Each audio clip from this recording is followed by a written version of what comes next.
Kristyn Clarke here, and we are in the basement of Kung Fu Necktie in Philadelphia, Pennsylvania, and I'm here with Blood Red Shoes. And if you guys could introduce yourselves to our site visitors, that'd be great. Yeah, I'm Laura Mary, and I play guitar and sing in Blood Red Shoes. Yeah, I'm Stephen, and I play drums. Great. So, first off, how's the tour been going so far? I know you have a few U.S. dates here. I mean, it's got to be different. I mean, you guys have done such major festivals, like, over in Europe. How's the difference between the club scene over here and these big festivals over there? Yeah, it is very different. And, yeah, it's going to take us a while to get back in the swing of things. But, yeah, no, it's cool. It's always good to, we haven't really been over here that much, so it's been really exciting. And this is only show number 3, so... yeah, we're just getting in the hang of it, and yeah, it's cool. I've never been to swing of the tour now, really. Yeah, I've never been to Philadelphia before, and I've always wanted to come. So yeah, I'm glad to be here. That's awesome. So have you had time to do anything in Philly while you've been here? No, we literally just got here. But you've been here a few times, haven't you? I've been here. Yeah, I came here in the past, but actually, when I came here before, I was just explaining this to someone upstairs. I was here with some friends who are vegetarian. So I didn't get to go to any Philly cheesesteak places. Yeah, so tonight is going to be my first Philly cheesesteak. We're going to go after the show. I'm very excited. Congratulations. You gone to Pat's or Gino's? That's always the big debate here. So. And then someone else told us a tip for someone called Jim's Steaks or something as well. Yeah, I think Pat's sounds good to me. I was going to try and do all 3. So after I play the show, I can get pretty hungry. So I reckon I might be able to do a heroic 3. Good luck getting him up for the next show. If you do that. So you guys are currently touring behind your album In Time to Voices that was released. It was back in July, correct? Mm-hmm. So, how happy are you with the way the album's been performing? I mean, I've seen nothing but positive reviews coming out of this. Yeah, I think we're happy. I think, it's hard for us to know what, all the reviews over here, like what's been said, because obviously we're not living here. Yeah, but, I don't really... But what I've read, I felt like people have understood our record, which is always good. You always have the fear that people are just not going to connect with it or understand what we were trying to achieve. But seems like people really are into it. So, and understood that we were trying to do something a bit more sort of different than previous records, and put more, be a bit more ambitious, I suppose. And people understood that and got it. And yeah, it's cool. Absolutely. I think what I love so much when I've, been listening to a lot of your catalog is that you guys are not afraid to take a risk with everything. You blend this, basically from heavy to melodic and backing. It's great. What are some of your influences for that? Because I just think it's great. Our influences? I don't know. We definitely listen to a lot of heavier music, but we also really like pop music. I guess we're just trying to somehow glue them together. Yeah, trying to fit them together. I don't know. Yeah, we've got such sort of broad musical kind of influences. It's from real pop music to kind of really heavy stuff like Black Sabbath and Black Sabbath is a pretty big staple of the band's listening. The first 3 Black Sabbath records get played a lot, and a lot of kind of 90s, I guess you'd call it alternative rock sort of stuff as well. I think that's the kind of main group of music that we really love. Yeah, we like a lot of American bands. I think we generally speaking, we like a lot more American music than English music actually.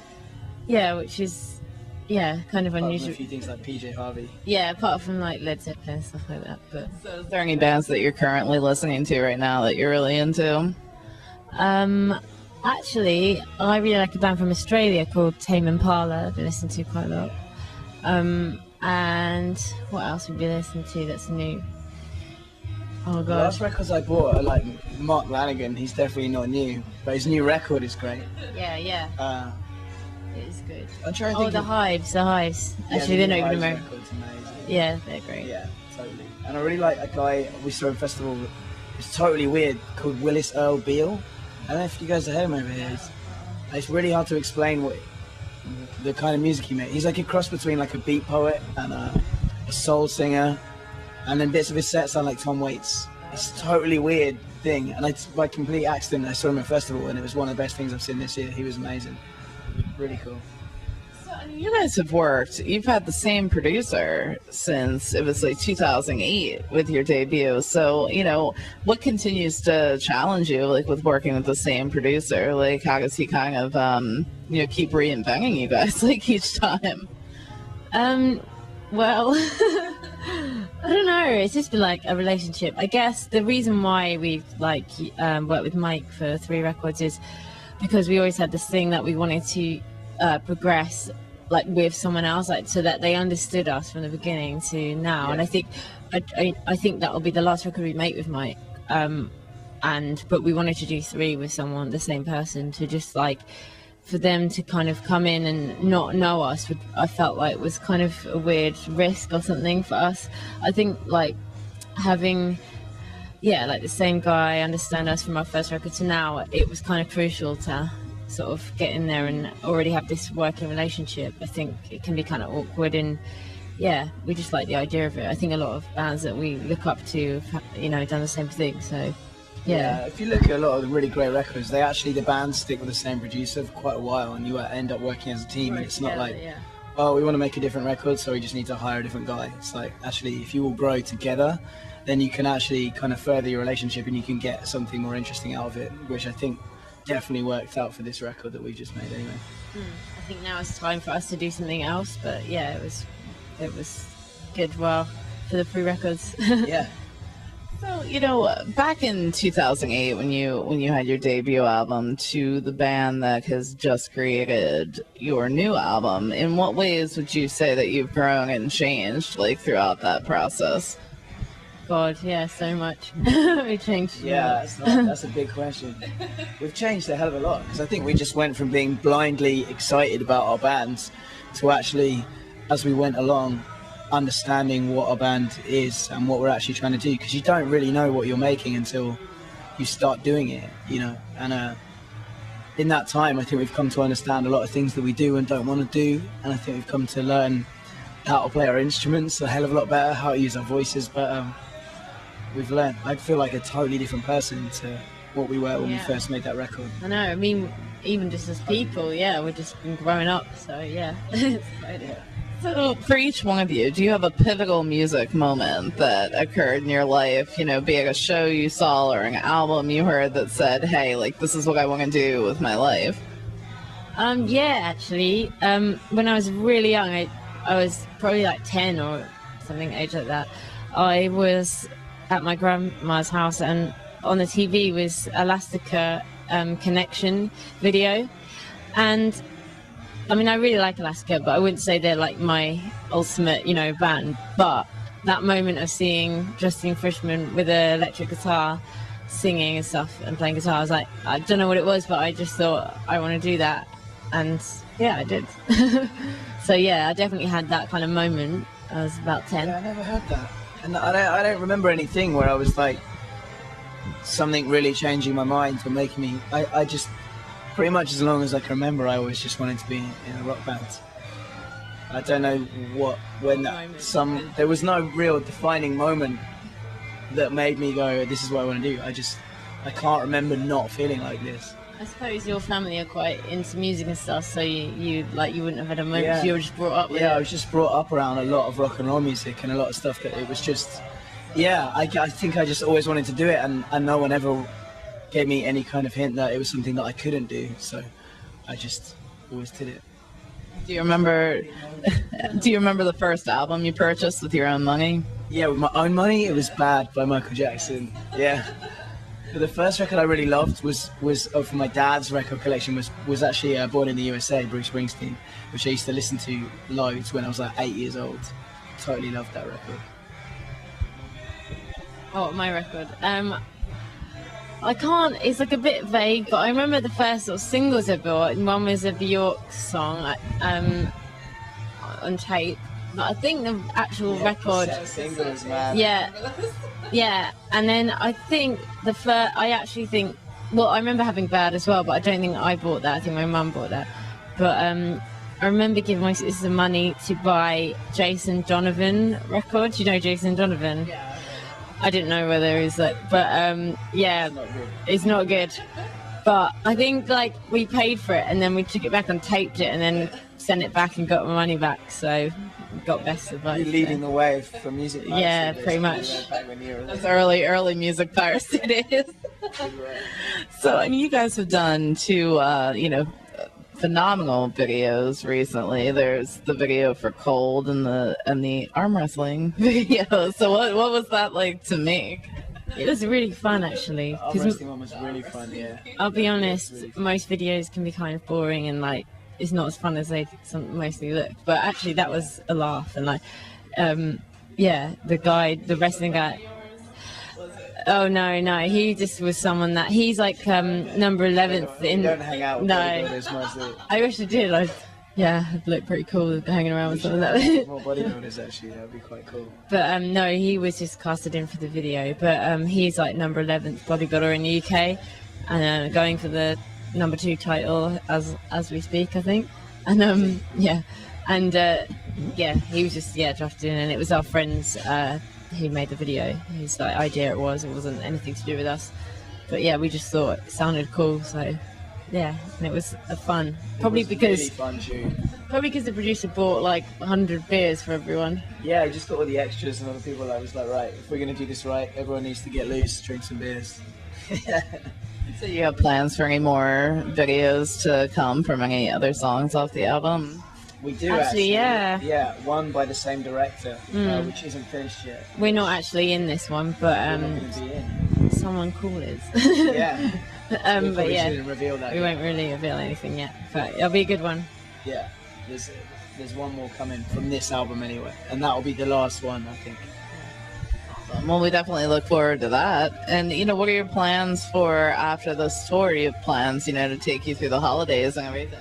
Yeah, we're pretty much touring till December. For a bit around Christmas. We're pretty much touring into like early next year. We're actually leaving on the day after Christmas to Australia to tour, so yeah, it's pretty crazy touring up until next year. Yeah, we finish US, go straight back to Europe. We're doing the tour supporting the Gaslight Anthem across England and mainland Europe. Then we do some of our own shows, and then it's pretty much Christmas after that. Well, it sounds like you guys have definitely got it all laid out. And I heard that you guys have some crazy road stories, like throughout the years, some adventures. Is there anything recent that stands out? So far, this tour's been good. Well, actually. day 3. We're 3 days in. Yeah, there's definitely time for something to happen.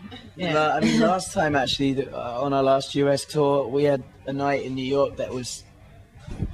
Shall we call it hectic? It was a hectic night out, and that's what the song of the album Je m'appelle is written about, the end of that night actually. So if you listen to that song, it should give you some idea of the kind of state of mind we were in at that point of that tour. That was a heavy night out. So are you a band that can constantly write on the road, like just take from experiences and stories like that? You kind of have to put those in the memory bank and kind of take some time off to put things together? Yeah, we try and write a bit on the road, but usually in sound checks we might kind of like more of an like an instrumentals thing, like maybe guitar here and there or something. But it is really hard to, be writing a song in front of like loads of people when you're sound checking and stuff. So we tend to do it when we get home. Yeah, we like a bit of privacy to write, I guess. Yeah, we like that. If you're standing in the bar, like the guys working the bar and the people who work in the minute are all kind of like gawping at you when you're trying to write some songs on a stage, you don't feel comfortable, man. Yeah. It's not the right space, So what is the best way for us to keep up to date with everything that's going on? Facebook probably, everybody's favourite. Yeah, Facebook, Leather Shoes, or we're on Twitter as well, and we've got our websites, leathershoes.co.uk. But yeah, we're pretty active on Facebook and Twitter and all that stuff.